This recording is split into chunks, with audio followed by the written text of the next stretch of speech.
उवाच नमस्तेऽस्तु महामाये श्रीपीठे सुरपूजिते शङ्खचक्रगदाहस्ते महालक्ष्मी नमोऽस्तु ते। नमस्ते गरुडारूढे कोलासुरभयङ्करी सर्वपापहरे देवी महालक्ष्मी नमोऽस्तु ते। सर्वज्ञे सर्ववरदे सर्वदुष्टभयङ्करी सर्वदुःखहरे देवी महालक्ष्मी नमोऽस्तु ते।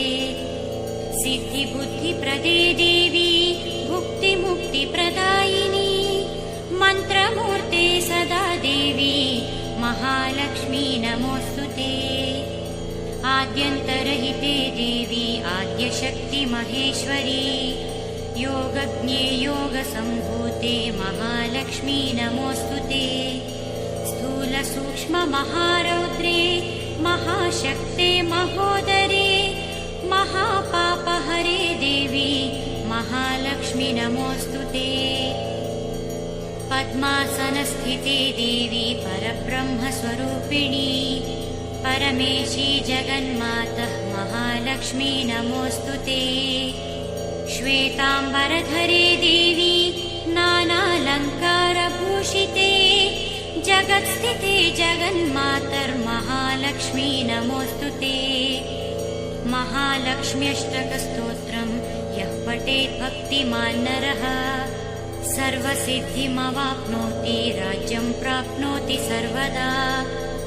एककालं पठे नित्यं महापापविनाशनम् द्विकालं यः पठे नित्यं धनधान्यसमन्वितः त्रिकालं यः पठे नित्यं महाशत्रुविनाशनम् महालक्ष्मी भवे नित्यं प्रसन्ना वरदा शुभा।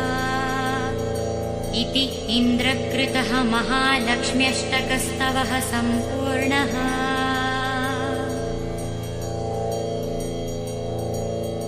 उवाच नमस्तेऽस्तु महामाये श्रीपीठे सुरपूजिते शङ्खचक्रगदाहस्ते महालक्ष्मी नमोऽस्तु ते।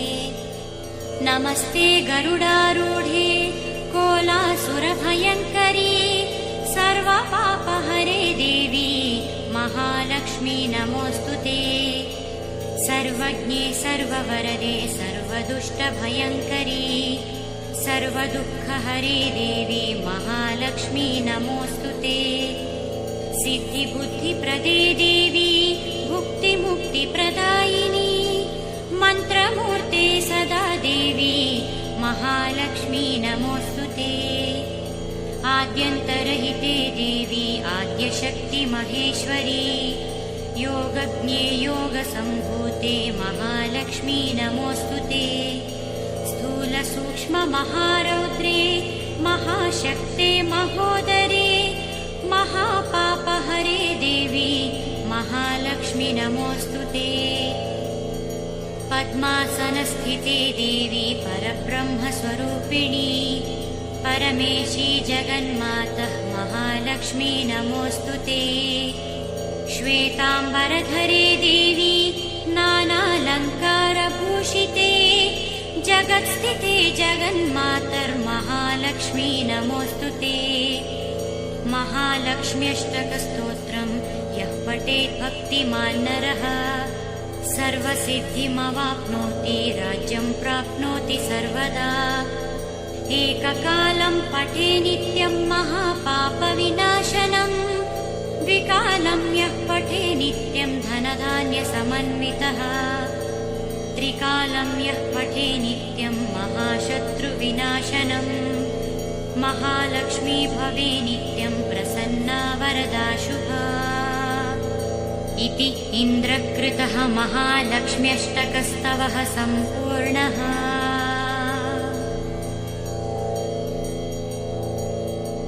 उवाच नमस्तेऽस्तु महामाये श्रीपीठे सुरपूजिते शङ्खचक्रगदाहस्ते महालक्ष्मी नमोऽस्तु ते। नमस्ते गरुडारूढे कोलासुरभयङ्करी सर्वपापहरे देवी महालक्ष्मी नमोऽस्तु ते। सर्वज्ञे सर्ववरदे सर्वदुष्टभयङ्करी सर्वदुःखहरे देवी महालक्ष्मी नमोऽस्तुते। सिद्धिबुद्धिप्रदे देवी भुक्तिमुक्तिप्रदायिनी मन्त्रमूर्ते सदा देवी महालक्ष्मी नमोऽस्तुते।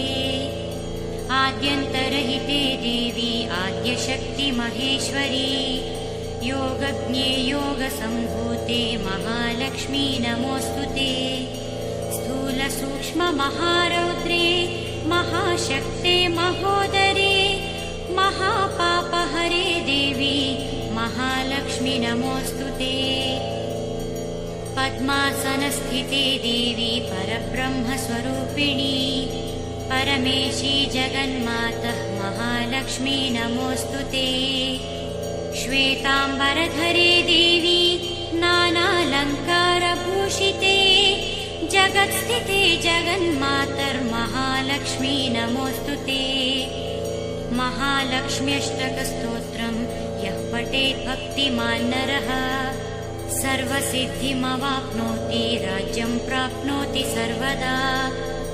एककालं पठे नित्यं महापापविनाशनम् द्विकालं यः पठे नित्यं धनधान्यसमन्वितः त्रिकालं यः पठे नित्यं महाशत्रुविनाशनम् महालक्ष्मी भवे नित्यं प्रसन्ना वरदा शुभा।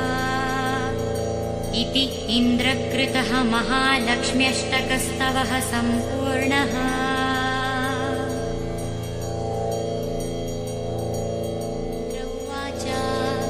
नमस्तेऽस्तु महामाये श्रीपीठे सुरपूजिते शङ्खचक्रगदाहस्ते महालक्ष्मी नमोऽस्तुते। नमस्ते गरुडारूढे कोलासुरभयङ्करी सर्वपापहरे देवी महालक्ष्मी नमोऽस्तुते। सर्वज्ञे सर्ववरदे सर्वदुष्टभयङ्करी सर्वदुःखहरे देवी महालक्ष्मी नमोऽस्तुते। सिद्धिबुद्धिप्रदे देवी भुक्तिमुक्तिप्रदायिनी मन्त्रमूर्ते सदा देवी महालक्ष्मी नमोऽस्तुते। आद्यन्तरहिते देवी आद्यशक्ति महेश्वरी योगज्ञे योगसम्भूते महालक्ष्मी नमोऽस्तुते। स्थूलसूक्ष्ममहारौद्रे महाशक्ते महोदरे महापापहरे देवी महालक्ष्मी नमोऽस्तुते। पद्मासनस्थिते देवी परब्रह्मस्वरूपिणी परमेशी जगन्मातः महालक्ष्मी नमोऽस्तुते। श्वेताम्बरधरे देवी नानालङ्कारभूषिते जगत्स्थिते जगन्मातर्महालक्ष्मी नमोऽस्तुते। महालक्ष्म्यष्टकस्तोत्रं यः पठेत् भक्तिमान् नरः सर्वसिद्धिमवाप्नोति राज्यं प्राप्नोति सर्वदा। एककालं पठे नित्यं महापापविनाशनम् द्विकालं यः पठे नित्यं धनधान्यसमन्वितः त्रिकालं यः पठे नित्यं महाशत्रुविनाशनम् महालक्ष्मी भवे नित्यं प्रसन्ना वरदा शुभा। इति इन्द्रकृतः महालक्ष्म्यष्टकस्तवः सम्पूर्णः।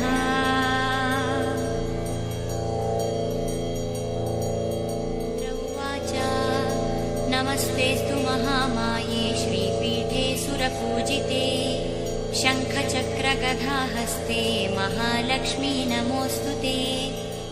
नमस्ते गरुडारूढे कोलासुरभयङ्करी सर्वपापहरे देवी महालक्ष्मी नमोऽस्तुते।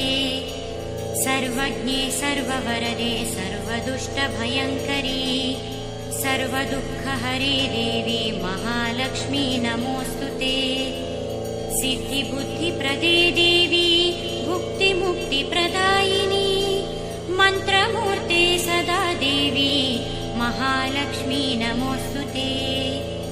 आद्यन्तरहिते देवी आद्यशक्तिमहेश्वरी योगज्ञे योगसम्भूते महालक्ष्मी नमोऽस्तुते स्थूलसूक्ष्ममहारौद्रे महाशक्ते महोदरे महापापहरे देवी महालक्ष्मी नमोऽस्तुते पद्मासनस्थिते देवी परब्रह्मस्वरूपिणी परमेशी जगन्मातः महालक्ष्मी नमोऽस्तुते श्वेताम्बरधरे देवी नानालङ्कारभूषिते जगत्स्थिते जगन्मातर्महालक्ष्मी नमोऽस्तुते महालक्ष्म्यष्टकस्तोत्रं यः पठेत् भक्तिमान् नरः सर्वसिद्धिमवाप्नोति राज्यं प्राप्नोति सर्वदा एककालं पठे नित्यं महापापविनाशनम् द्विकालं यः पठे नित्यं धनधान्यसमन्वितः त्रिकालं यः पठे नित्यं महाशत्रुविनाशनम् महालक्ष्मी भवे नित्यं प्रसन्ना वरदा शुभा इति इन्द्रकृतः महालक्ष्म्यष्टकस्तवः सम्पूर्णः।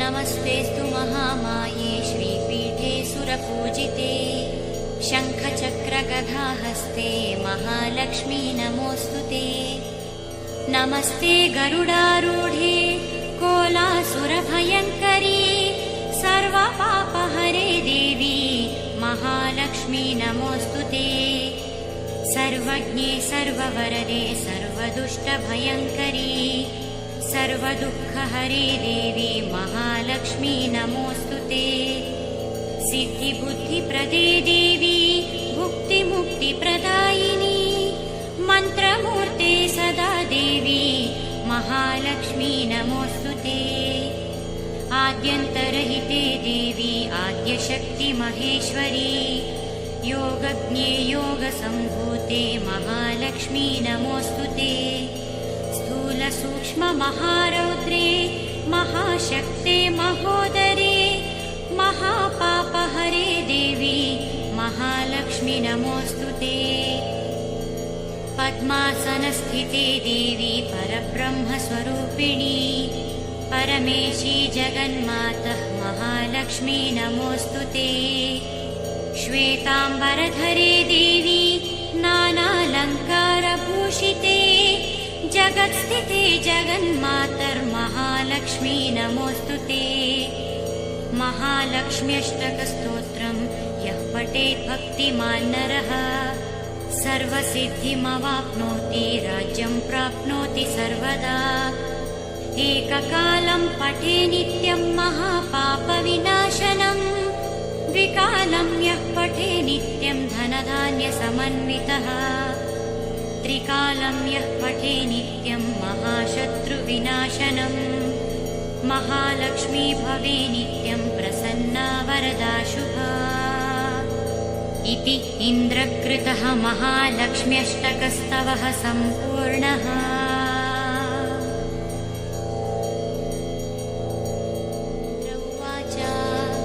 नमस्तेऽस्तु महामाये श्रीपीठे सुरपूजिते शङ्खचक्रगदाहस्ते महालक्ष्मी नमोऽस्तुते नमस्ते गरुडारूढे कोलासुरभयङ्करी सर्वपापहरे देवी महालक्ष्मी नमोऽस्तुते सर्वज्ञे सर्ववरदे सर्वदुष्टभयङ्करी सर्वदुःखहरे देवी महालक्ष्मी नमोऽस्तुते सिद्धिबुद्धिप्रदे देवी भुक्तिमुक्तिप्रदायिनी मन्त्रमूर्ते सदा देवी महालक्ष्मी नमोऽस्तुते आद्यन्तरहिते देवी आद्यशक्तिमहेश्वरी योगज्ञे योगसम्भूते महालक्ष्मी नमोऽस्तुते स्थूलसूक्ष्ममहारौद्रे महाशक्ते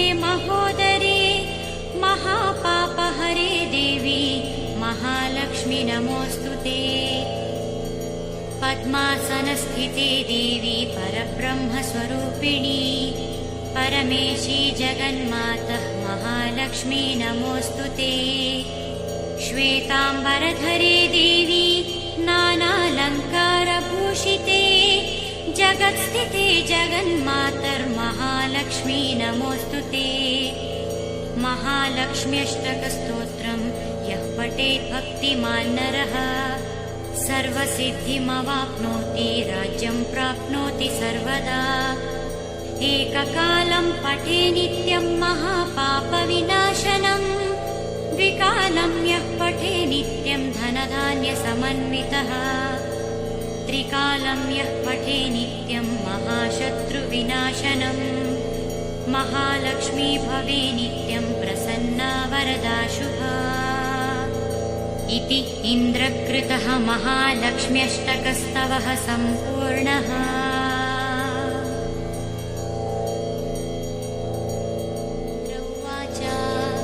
नमस्तेस्तु महामाये श्रीपीठे सुरपूजिते शङ्खचक्रगदाहस्ते महालक्ष्मी नमोऽस्तु ते। नमस्ते गरुडारूढे कोलासुरभयङ्करी सर्वपापहरे देवी महालक्ष्मी नमोऽस्तु ते। सर्वज्ञे सर्ववरदे सर्वदुष्टभयङ्करी सर्वदुःखहरे देवी महालक्ष्मी नमोऽस्तु ते। सिद्धिबुद्धिप्रदे देवी भुक्तिमुक्तिप्रदायिनी मन्त्रमूर्ते सदा देवी महालक्ष्मी नमोऽस्तु ते। आद्यन्तरहिते देवी आद्यशक्ति महेश्वरी योगज्ञे योगसम्भूते महालक्ष्मी नमोऽस्तु ते। स्थूलसूक्ष्ममहारौद्रे महाशक्ते महोदरे महापापहरे देवी महालक्ष्मी नमोऽस्तु ते। पद्मासनस्थिते देवी परब्रह्मस्वरूपिणी परमेशी जगन्मातः महालक्ष्मी नमोऽस्तु ते। श्वेताम्बरधरे देवी नानालङ्कारभूषिते जगत्स्थिते जगन्मातर्महालक्ष्मी नमोऽस्तु ते। महालक्ष्म्यष्टकस्तोत्रं यः पठेत् भक्तिमान् नरः सर्वसिद्धिमवाप्नोति राज्यं प्राप्नोति सर्वदा। एककालं पठे नित्यं महापापविनाशनम् द्विकालं यः पठे नित्यं धनधान्यसमन्वितः त्रिकालं यः पठे नित्यं महाशत्रुविनाशनम् महालक्ष्मी भवे नित्यं प्रसन्ना वरदा शुभा।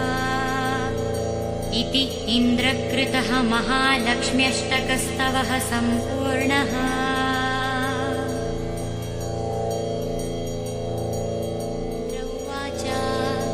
नमस्तेस्तु महामाये श्रीपीठे सुरपूजिते शङ्खचक्रगदाहस्ते महालक्ष्मी नमोऽस्तु ते। नमस्ते गरुडारूढे कोलासुरभयङ्करी सर्वपापहरे देवी महालक्ष्मी नमोऽस्तु ते। सर्वज्ञे सर्ववरदे सर्वदुष्टभयङ्करी सर्वदुःखहरे देवी महालक्ष्मी नमोऽस्तु ते। सिद्धिबुद्धिप्रदे देवी भुक्तिमुक्तिप्रदायिनी मन्त्रमूर्ते सदा देवी महालक्ष्मी नमोऽस्तु ते। आद्यन्तरहिते देवी आद्यशक्ति महेश्वरी योगज्ञे योगसम्भूते महालक्ष्मी नमोऽस्तु ते। स्थूलसूक्ष्ममहारौद्रे महाशक्ते महोदरे महापापहरे देवी महालक्ष्मी नमोऽस्तु ते। पद्मासनस्थिते देवी परब्रह्मस्वरूपिणी परमेशी जगन्मातः महालक्ष्मी नमोऽस्तु ते।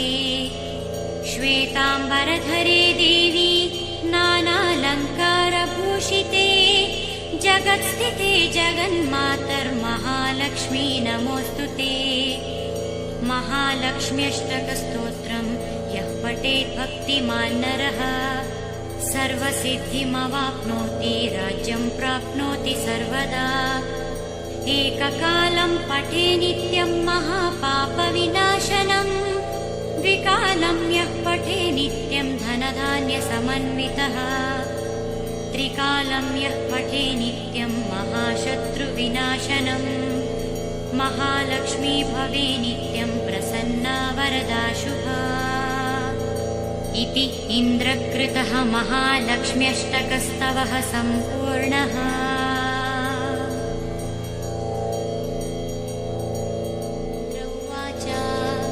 नमस्तेस्तु महामाये श्रीपीठे सुरपूजिते शङ्खचक्रगदाहस्ते महालक्ष्मी नमोऽस्तुते नमस्ते गरुडारूढे कोलासुरभयङ्करी सर्वपापहरे देवी महालक्ष्मी नमोऽस्तुते सर्वज्ञे सर्ववरदे सर्वदुष्टभयङ्करी सर्वदुःखहरे देवी महालक्ष्मी नमोऽस्तुते सिद्धिबुद्धिप्रदे देवी भुक्तिमुक्तिप्रदायिनी मन्त्रमूर्ते सदा देवी महालक्ष्मी नमोऽस्तुते आद्यन्तरहिते देवी आद्यशक्ति महेश्वरी योगज्ञे योगसम्भूते महालक्ष्मी नमोऽस्तुते स्थूलसूक्ष्ममहारौद्रे महाशक्ते महोदरे महापापहरे देवी महालक्ष्मी नमोऽस्तुते पद्मासनस्थिते देवी परब्रह्मस्वरूपिणी परमेशी जगन्मातः महालक्ष्मी नमोऽस्तुते श्वेताम्बरधरे देवी नानालङ्कारभूषिते जगत्स्थिते जगन्मातर्महालक्ष्मी नमोऽस्तुते महालक्ष्म्यष्टकस्तोत्रं यः पठेत् भक्तिमान् नरः सर्वसिद्धिमवाप्नोति राज्यं प्राप्नोति सर्वदा एककालं पठे नित्यं महापापविनाशनम् द्विकालं यः पठे नित्यं धनधान्यसमन्वितः त्रिकालं यः पठे नित्यं महाशत्रुविनाशनम् महालक्ष्मी भवे नित्यं प्रसन्ना वरदा शुभा इति इन्द्रकृतः महालक्ष्म्यष्टकस्तवः सम्पूर्णः।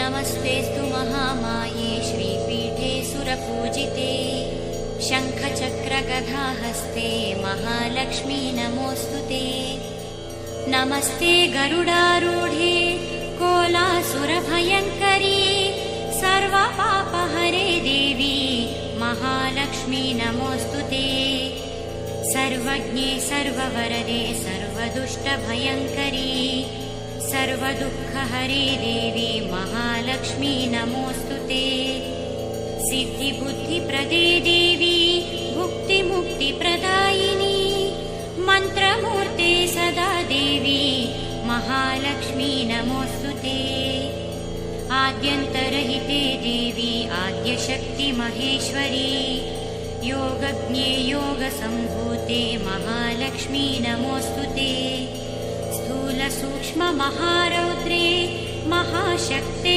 महोदरे महापापहरे देवी महालक्ष्मी नमोऽस्तुते पद्मासनस्थिते देवी परब्रह्मस्वरूपिणी परमेशी जगन्मातः महालक्ष्मी नमोऽस्तुते श्वेताम्बरधरे देवी नानालङ्कारभूषिते जगत्स्थिते जगन्मातर्महालक्ष्मी नमोऽस्तुते महालक्ष्म्यष्टकस्तोत्रं यः पठेत् भक्तिमान् नरः सर्वसिद्धिमवाप्नोति राज्यं प्राप्नोति सर्वदा एककालं पठे नित्यं महापापविनाशनम् द्विकालं यः पठे नित्यं धनधान्यसमन्वितः त्रिकालं यः पठे नित्यं महाशत्रुविनाशनम् महालक्ष्मी भवे नित्यं प्रसन्ना वरदा शुभा। इति इन्द्रकृतः महालक्ष्म्यष्टकस्तवः सम्पूर्णः।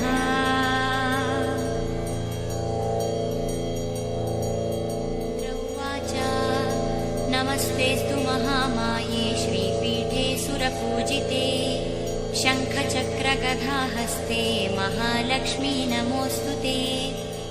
नमस्ते गरुडारूढे कोलासुरभयङ्करी सर्वपापहरे देवी महालक्ष्मी नमोऽस्तु ते।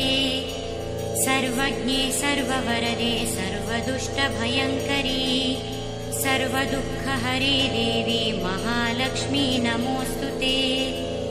सिद्धिबुद्धिप्रदे देवी भुक्तिमुक्तिप्रदायिनी मन्त्रमूर्ते सदा देवी महालक्ष्मी नमोऽस्तु ते। आद्यन्तरहिते देवी आद्यशक्तिमहेश्वरी योगज्ञे योगसम्भूते महालक्ष्मी नमोऽस्तु ते।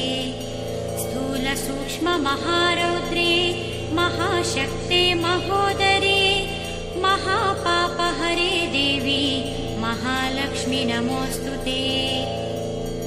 पद्मासनस्थिते देवी परब्रह्मस्वरूपिणी परमेशी जगन्मातः महालक्ष्मी नमोऽस्तु ते।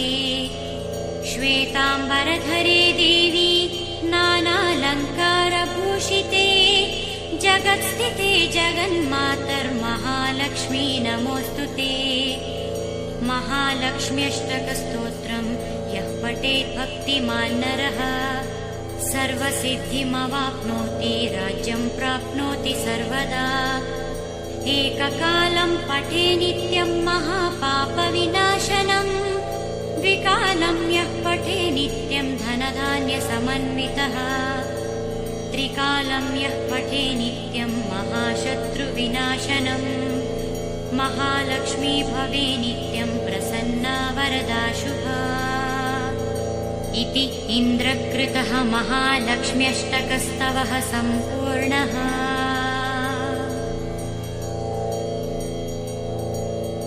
उवाच नमस्तेऽस्तु महामाये श्रीपीठे सुरपूजिते शङ्खचक्रगदाहस्ते महालक्ष्मी नमोऽस्तु ते। नमस्ते गरुडारूढे कोलासुरभयङ्करी सर्वपापहरे देवी महालक्ष्मी नमोऽस्तु ते। सर्वज्ञे सर्ववरदे सर्वदुष्टभयङ्करी सर्वदुःखहरे देवी महालक्ष्मी नमोऽस्तु ते। सिद्धिबुद्धिप्रदे देवी भुक्तिमुक्तिप्रदायिनी मन्त्रमूर्ते सदा देवी महालक्ष्मी नमोऽस्तु ते। आद्यन्तरहिते देवी आद्यशक्तिमहेश्वरी योगज्ञे योगसम्भूते महालक्ष्मी नमोऽस्तु ते। स्थूलसूक्ष्ममहारौद्रे महाशक्ते महोदरे महापापहरे देवी महालक्ष्मी नमोऽस्तु ते। पद्मासनस्थिते देवी परब्रह्मस्वरूपिणी परमेशी जगन्मातः महालक्ष्मी नमोऽस्तु ते। श्वेताम्बरधरे देवी नानालङ्कारभूषिते जगत्स्थिते जगन्मातर्महालक्ष्मी नमोऽस्तु ते। महालक्ष्म्यष्टकस्तोत्रं यः पठेत् भक्तिमान् नरः सर्वसिद्धिमवाप्नोति राज्यं प्राप्नोति सर्वदा। एककालं पठे नित्यं महापापविनाशनम् द्विकालं यः पठे नित्यं धनधान्यसमन्वितः त्रिकालं यः पठे नित्यं महाशत्रुविनाशनम् महालक्ष्मी भवे नित्यं प्रसन्ना वरदा शुभा। इति इन्द्रकृतः महालक्ष्म्यष्टकस्तवः सम्पूर्णः।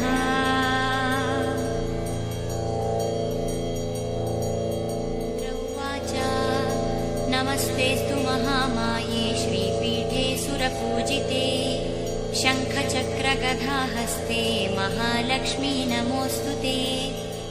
नमस्ते गरुडारूढे कोलासुरभयङ्करी सर्वपापहरे देवी महालक्ष्मी नमोऽस्तुते।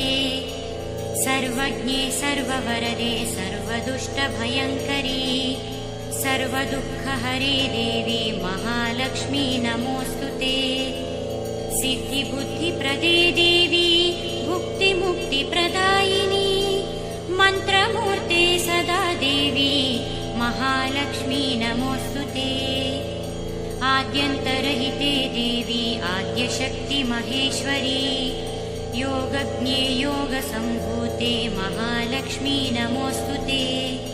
स्थूलसूक्ष्ममहारौद्रे महाशक्ते महोदरे महापापहरे देवी महालक्ष्मी नमोऽस्तुते।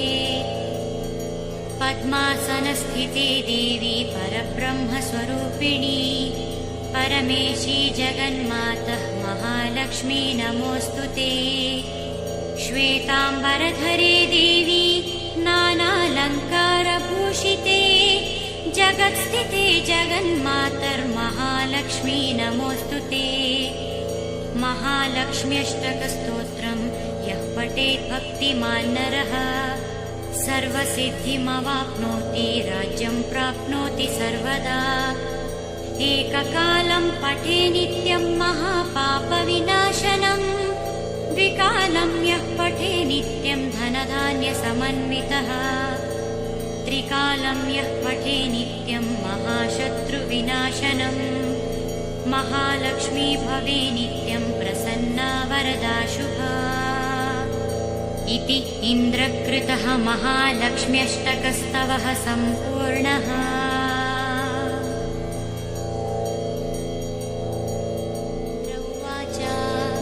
नमस्तेऽस्तु महामाये श्रीपीठे सुरपूजिते शङ्खचक्रगदाहस्ते महालक्ष्मी नमोऽस्तुते।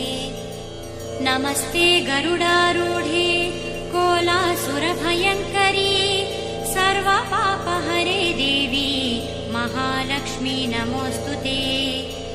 सर्वज्ञे सर्ववरदे सर्वदुष्टभयङ्करी सर्वदुःखहरे देवी महालक्ष्मी नमोऽस्तुते।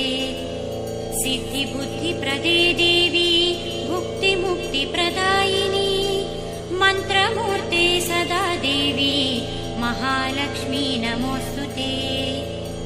आद्यन्तरहिते देवी आद्यशक्ति महेश्वरी योगज्ञे योगसम्भूते महालक्ष्मी नमोऽस्तुते।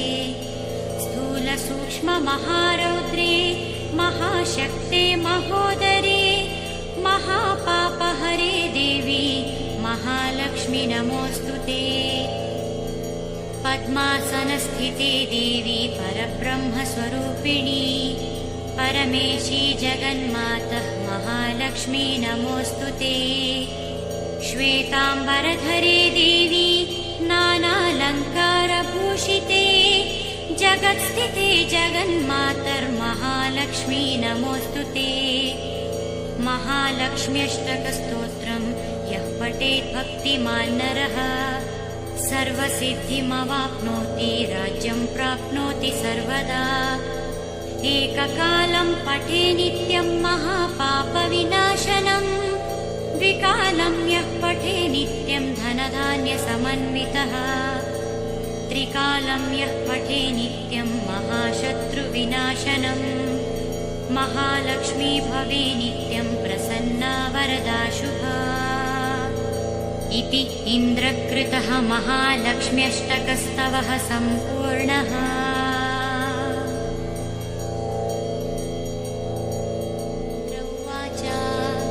नमस्तेऽस्तु महामाये श्रीपीठे सुरपूजिते शङ्खचक्रगदाहस्ते महालक्ष्मी नमोऽस्तुते। नमस्ते गरुडारूढे कोलासुरभयङ्करी सर्वपापहरे देवी महालक्ष्मी नमोऽस्तुते। सर्वज्ञे सर्ववरदे सर्वदुष्टभयङ्करी सर्वदुःखहरे देवी महालक्ष्मी नमोऽस्तुते। सिद्धिबुद्धिप्रदे देवी भुक्तिमुक्तिप्रदायिनी मन्त्रमूर्ते सदा देवी महालक्ष्मी नमोऽस्तुते। आद्यन्तरहिते देवी आद्यशक्ति महेश्वरी योगज्ञे योगसम्भूते महालक्ष्मी नमोऽस्तुते। स्थूलसूक्ष्ममहारौद्रे महाशक्ते महोदरे महापापहरे देवी महालक्ष्मी नमोऽस्तुते।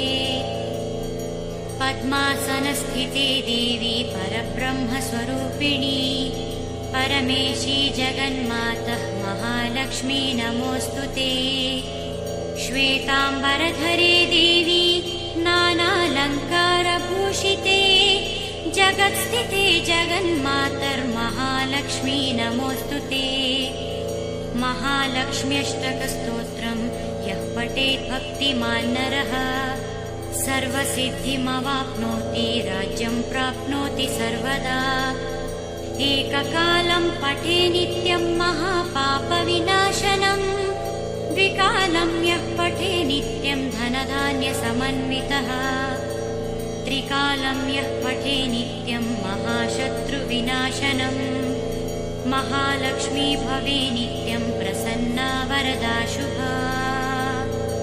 इति इन्द्रकृतः महालक्ष्म्यष्टकस्तवः सम्पूर्णः।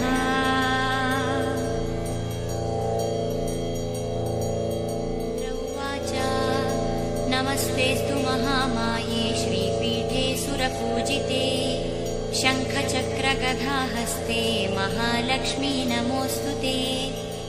नमस्ते गरुडारूढे कोलासुरभयङ्करी सर्वपापहरे देवी महालक्ष्मी नमोऽस्तुते।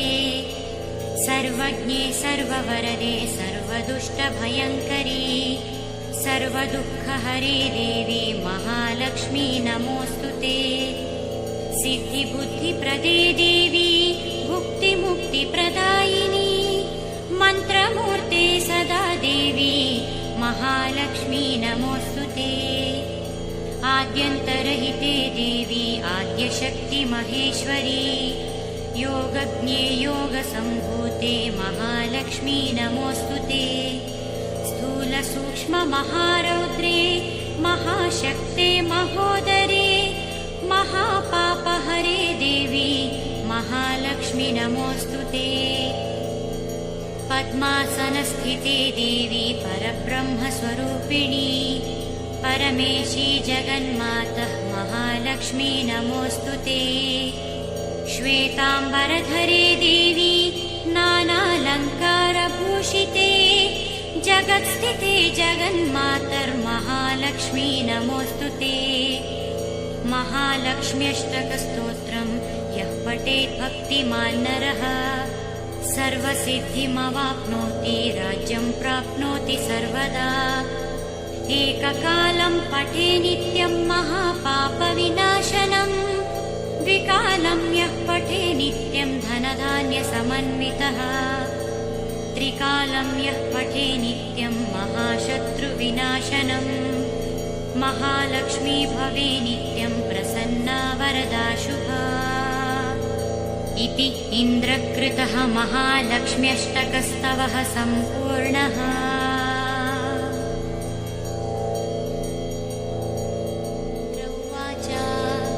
नमस्तेस्तु महामाये श्रीपीठे सुरपूजिते शङ्खचक्रगदाहस्ते महालक्ष्मी नमोऽस्तुते।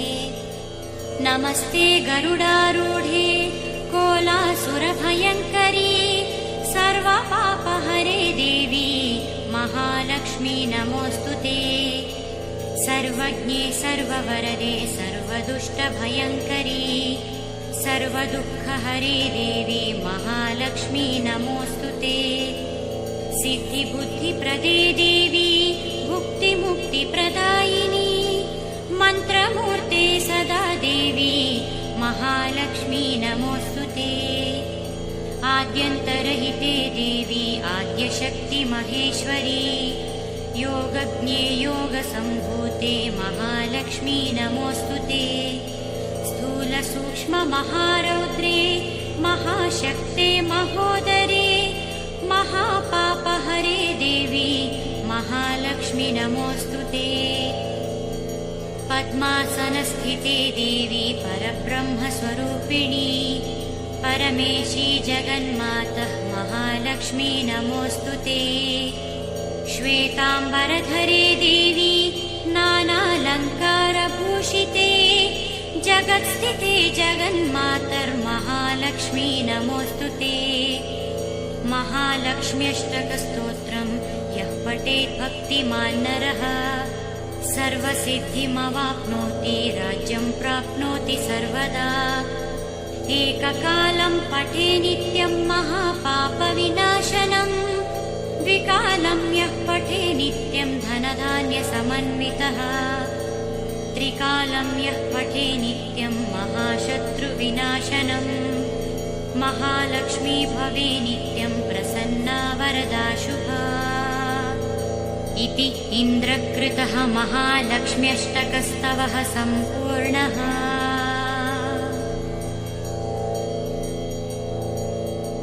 उवाच नमस्तेऽस्तु महामाये श्रीपीठे सुरपूजिते शङ्खचक्रगदाहस्ते महालक्ष्मी नमोऽस्तुते।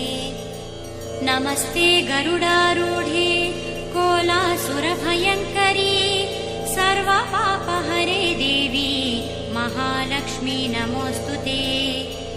सर्वज्ञे सर्ववरदे सर्वदुष्टभयङ्करी सर्वदुःखहरे देवी महालक्ष्मी नमोऽस्तुते। सिद्धिबुद्धिप्रदे देवी भुक्तिमुक्तिप्रदायिनी मन्त्रमूर्ते सदा देवी महालक्ष्मी नमोऽस्तुते। आद्यन्तरहिते देवी आद्यशक्तिमहेश्वरी योगज्ञे योगसम्भूते महालक्ष्मी नमोऽस्तुते। स्थूलसूक्ष्ममहारौद्रे महाशक्ते महोदरे महापापहरे देवी महालक्ष्मी नमोऽस्तुते।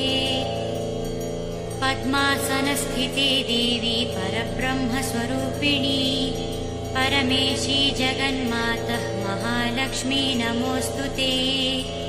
श्वेताम्बरधरे देवी नानालङ्कारभूषिते जगत्स्थिते जगन्मातर्महालक्ष्मी नमोऽस्तुते। महालक्ष्म्यष्टकस्तोत्रम् यः पठेत् भक्तिमान् नरः सर्वसिद्धिमवाप्नोति राज्यं प्राप्नोति सर्वदा। एककालं पठे नित्यं महापापविनाशनम् द्विकालं यः पठे नित्यं धनधान्यसमन्वितः त्रिकालं यः पठे नित्यं महाशत्रुविनाशनम् महालक्ष्मी भवे नित्यं प्रसन्ना वरदा शुभा। इति इन्द्रकृतः महालक्ष्म्यष्टकस्तवः सम्पूर्णः।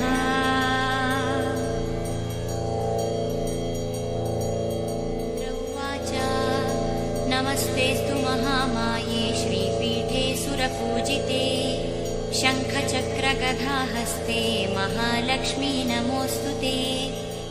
नमस्ते गरुडारूढे कोलासुरभयङ्करी सर्वपापहरे देवी महालक्ष्मी नमोऽस्तुते। सर्वज्ञे सर्ववरदे सर्वदुष्टभयङ्करी सर्वदुःखहरे देवी महालक्ष्मी नमोऽस्तुते।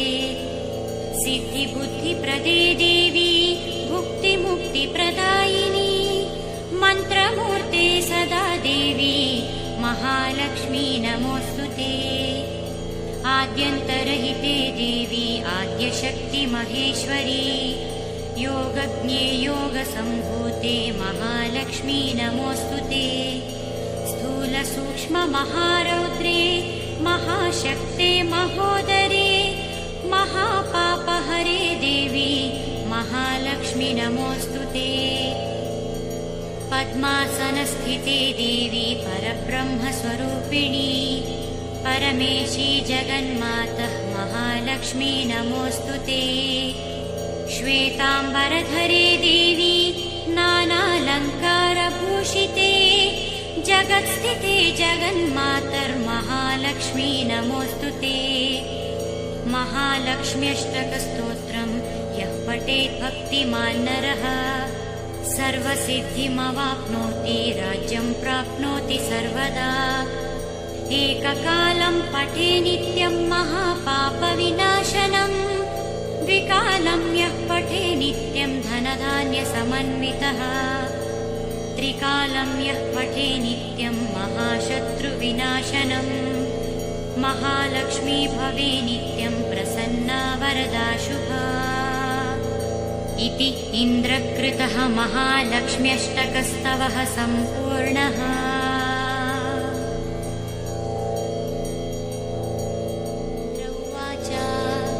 नमस्तेऽस्तु महामाये श्रीपीठे सुरपूजिते, शङ्खचक्रगदाहस्ते महालक्ष्मी नमोऽस्तुते। नमस्ते गरुडारूढे कोलासुरभयङ्करी, सर्वपापहरे देवी महालक्ष्मी नमोऽस्तुते। सर्वज्ञे सर्ववरदे सर्वदुष्टभयङ्करी, सर्वदुःखहरे देवी महालक्ष्मी नमोऽस्तुते। सिद्धिबुद्धिप्रदे देवी भुक्तिमुक्तिप्रदायिनी, मन्त्रमूर्ते सदा देवी महालक्ष्मी नमोऽस्तुते। आद्यन्तरहिते देवी आद्यशक्तिमहेश्वरी, योगज्ञे योगसम्भूते महालक्ष्मी नमोऽस्तुते। स्थूलसूक्ष्ममहारौद्रे महाशक्ते महोदरे, महापापहरे देवी महालक्ष्मी नमोऽस्तुते। पद्मासनस्थिते देवी परब्रह्मस्वरूपिणी, परमेशी जगन्मातः महालक्ष्मी नमोऽस्तुते। श्वेताम्बरधरे देवी नानालङ्कारभूषिते, जगत्स्थिते जगन्मातर्महालक्ष्मी नमोऽस्तुते। महालक्ष्म्यष्टकस्तोत्रम् यः पठेत् भक्तिमान् नरः, सर्वसिद्धिमवाप्नोति, राज्यं प्राप्नोति सर्वदा। एककालं पठे नित्यं महापापविनाशनम्, द्विकालं यः पठे नित्यं धनधान्यसमन्वितः, त्रिकालं यः पठे नित्यं महाशत्रुविनाशनम्। महालक्ष्मी भवे नित्यं प्रसन्ना वरदा शुभा। इति इन्द्रकृतः महालक्ष्म्यष्टकस्तवः सम्पूर्णः।